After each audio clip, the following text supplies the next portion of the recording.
Olá, você que é seguidor do Atual, o site de maior credibilidade do Amazonas.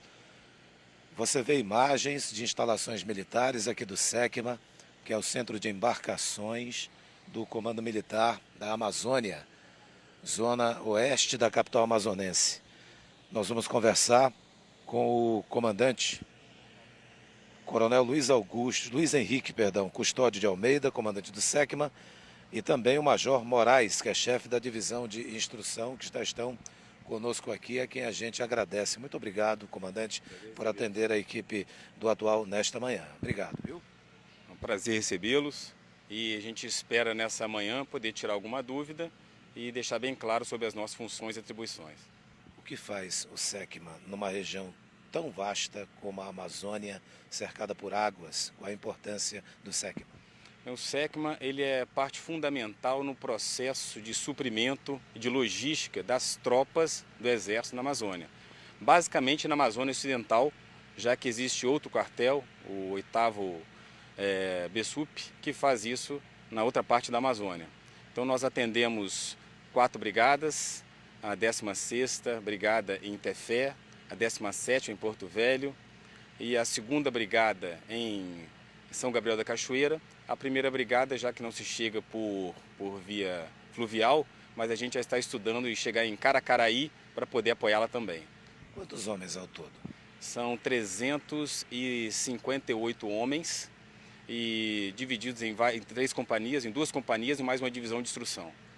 Comandante, em relação a essa situação toda, há cursos para os militares no meio fluvial? Aqui é um quartel diferenciado por isso, além das atribuições normais de quartel, formação dos soldados, etc. Existe ainda a divisão de instrução, cujo chefe é o Major Moraes, está aqui comigo, e ele é encarregado de fazer a capacitação dos soldados para a atividade de navegação fluvial. Existem estágios todo ano e o curso principal do quartel, que é o curso de navegação fluvial com 4 meses de duração. Major Moraes, o que é ensinado nesses cursos? Bom dia, Patrick. Como o comandante disse, a gente é responsável pela capacitação de recursos humanos. O SECMA é uma unidade diferenciada por esse motivo. Ao mesmo tempo que tem a parte logística, vamos chamar a parte operacional, tem a parte de formação. E essa formação ela segue gradativamente a complexidade dos assuntos com relação à navegação. Então, no primeiro momento é realizado o estágio de emprego de embarcações, onde o militar trava o primeiro contato com as embarcações. Em seguida, o estágio de tripulantes, né? Já são 15 dias, onde as técnicas se aumentam. Após o estágio de tripulante, tem o estágio de condutor de embarcações, duração de 1 mês, né? E capacita o militar a ser subcomandante de embarcação. E o nosso foco principal aqui no SECMA é o curso de navegação fluvial, né? Onde recebemos militares de forças auxiliares, da Marinha, da Força Aérea, militares estrangeiros, né? E a duração de 4 meses para serem comandantes de embarcação. Há essa contrapartida também dos militares brasileiros participando de eventos semelhantes em outros países? Existem, mas não é responsabilidade do SECMA e também do CMA, né? A gente participa de um processo seletivo para o Brasília e os militares habilitados a participarem desses cursos, eles são selecionados, são preparados e são destinados para o país de destino para realizar o curso ou estágio. A gente acabou de ver atrás dos senhores 2 embarcações saindo ali, eu li numa delas escrito polícia. Claro, polícia do Exército, né? Não, na verdade o nome é Polaca. Polaca. É o nome, é uma embarcação Guardia 25 e vai fazer um apoio de transporte de pessoal, mas são cadetes norte-americanos que vêm visitar o SECMA no dia de hoje. Polaca. Mas essa embarcação é nossa, daqui. É nossa, são 4 embarcações que nós possuímos, 2 para esse tipo de apoio e 2 exatamente para a divisão de instrução fazer a capacitação nesse tipo de lancha para todo o comando militar da Amazônia. Esses militares estrangeiros, que o senhor citou, ainda há pouco os estadunidenses, costumam com rotina visitar as instalações? Não é uma rotina, mas também não é raro. Na verdade, a gente tem que estar preparado para mostrar aquilo que a gente é capaz, de forma até a servir como dissuasão. Eles vêm para cá, passam um tempo no SIGS, eles passam tempo às vezes no BIS e acabam passando pelo SECMA para descobrir as nossas capacidades e possibilidades aqui na Amazônia. Mas tudo é ensinado a eles ou se guarda alguma coisa? Na verdade, o que a gente mostra é o ambiente, as necessidades de adaptação ao ambiente, e eles identificam por si mesmos que é necessário viver aqui, é necessário palmilhar o terreno para ter condição de realmente ocupá-lo. Comandante, eu vou entrar agora num assunto um pouco mais sério dessa reportagem também, não que até agora não tenha sido, mas é sobre aquele acidente que aconteceu em São Gabriel da Cachoeira e que deixou como vítima um soldado de 19 anos, que eu soube inclusive pelos senhores que ele serviu aqui nesse grupamento, nesse quartel aqui. Primeiro eu queria saber, quero saber aliás, como é que está essa situação, se foi aberto algum IPM, inquérito policial militar, ou se foi aberto algum processo administrativo. É importante, de antemão, deixar bem claro que o Exército trabalha sempre com foco na legalidade. Nós lamentamos o ocorrido, o militar realmente ele foi formado aqui e na hora de engajar, depois de um ano de serviço, foi para o 5º BIS em São Gabriel da Cachoeira. Certamente, depois de um óbito, de um acidente grave, é aberto um processo administrativo, não sei se é sindicância ou IPM, mas eu sei que já foi aberto, de forma a gente identificar o que aconteceu com clareza e a gente possa tomar as providências para que isso não aconteça de novo. Isso já é de praxe no Exército, eu tenho certeza que está acontecendo lá da forma correta, como a lei determina. Agora, acidentes como esse são comuns ou não? Quando é que foi o mais recente fora esse? A resposta é não são comuns e nem são aceitos como comuns, a gente não podemos aceitar isso. Na verdade, dessa magnitude, eu não tenho conhecimento de ter acontecido outro.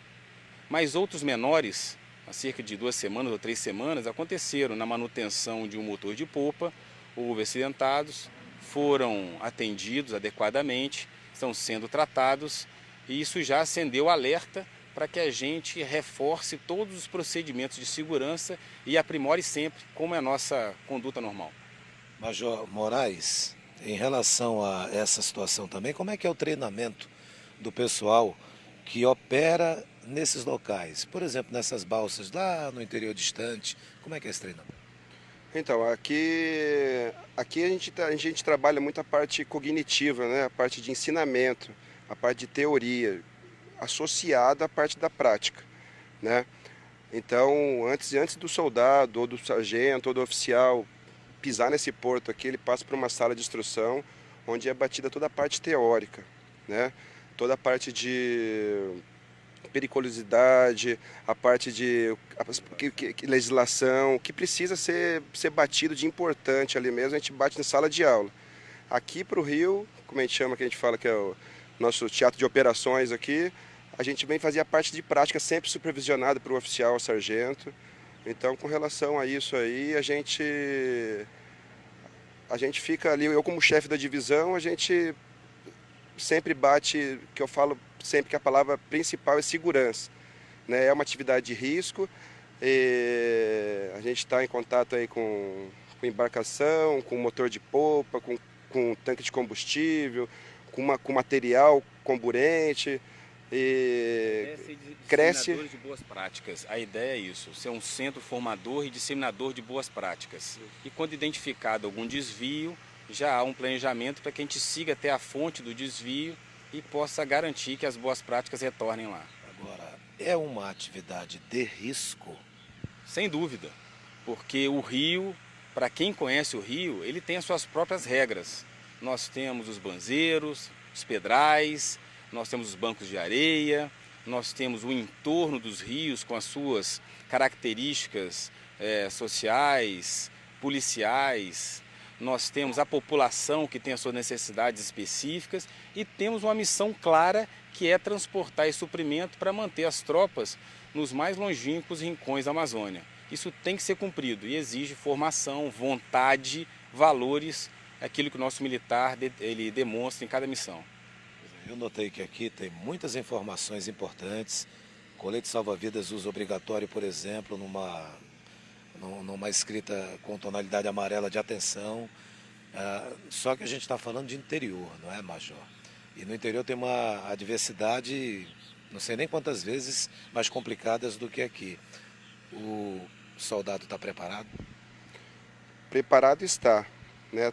Até porque ele passou por aqui pelo SECMA, teve toda uma instrução, como eu disse, teórica e prática, com supervisionamento, com avaliações, né? Só que a realidade é essa, que saiu um pouquinho para o interior, as condições já modificam, a infraestrutura modifica, o equipamento, os EPIs já não são tão... Aqui a gente trabalha o estado da arte.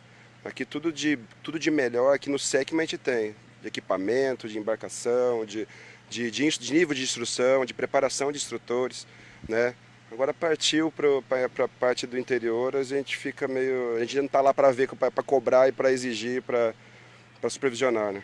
Colocar em prática o que aprendeu aqui, não é, comandante? A lógica é que as agruras e as dificuldades da fronteira, elas aumentem em relação ao que temos aqui próximo à capital do estado, é lógico. E lembrar que o foco é operacional, é segurança. E é uma atividade de risco, mesmo que todos os procedimentos sejam seguidos, é uma atividade de risco porque é segurança. Ainda existe lá os ilícitos transfronteiriços, existe o problema do clima, condições dos rios, típicos de fronteira, uma fronteira como a da Amazônia. A gente tenta disseminar as boas práticas sempre, buscando o que há de ideal, mas a gente nunca consegue, a gente sabe disso. São recursos e agora a gente está pesquisando agora uma forma de fazer com que esse equipamento e procedimentos cheguem de uma forma mais clara e forte lá na região de fronteira. Coronel Luiz Henrique Custódio de Almeida, comandante do SECMA, muito obrigado pela participação do senhor aqui no Atual. Um prazer recebê-los e a gente acredita que a disseminação de informações corretas sobre o nosso quartel, sobre o Exército, sobre nossa atuação na Amazônia, só reforça a nossa posição, reforça a nossa missão e agradecemos aí a presença de você aqui. Pode contar conosco sempre. Major Moraes, chefe da Divisão de Instrução, nosso agradecimento também. Obrigado, e só reforçando que a palavra-chave aqui, né, que a gente vem trabalhando na Divisão de Instrução é a segurança, né? Isso é bem reforçado pelo comandante e eu procuro repassar também para os meus subordinados ali com relação durante as instruções. Obrigado, bom dia. Eu queria relatar a você que é seguidor do Atual, que a nossa equipe foi muito bem recebida, desde o pessoal lá da portaria até aqui, e eu não vi um papelzinho jogado no chão, de verdade. A organização de uma instalação militar é algo impressionante. Não há uma sujeira em nenhum ponto, e o óxido daqui é grande demais. E se tem muita gente com medo de cobra sucuri, olha como é que eles lembram o nome da sucuri. Ali naquela pequena embarcação tem o nome de uma sucuri. Vamos chegar lá um pouco mais lá para mostrar. Pessoas que têm, por exemplo, pavor aí de cobras, eles colocam o nome de certos animais aqui da nossa região em algumas das embarcações. Ó. Essa daqui foi batizada de sucuri. Dá para ver aí o nome? Essa lancha aqui, ó, sucuri. E a outra aqui é a pirarara, que é um peixe que muita gente tem medo. Com essas imagens, a gente está encerrando a nossa live, agradecendo a você, seguidor, e lembrando a você que você pode compartilhar nossas lives que já estão aí publicadas também e rever aquelas que já estão no Facebook e no YouTube. Basta você acessar amazonasatual.com.br/TV Atual, o site de maior credibilidade do Amazonas.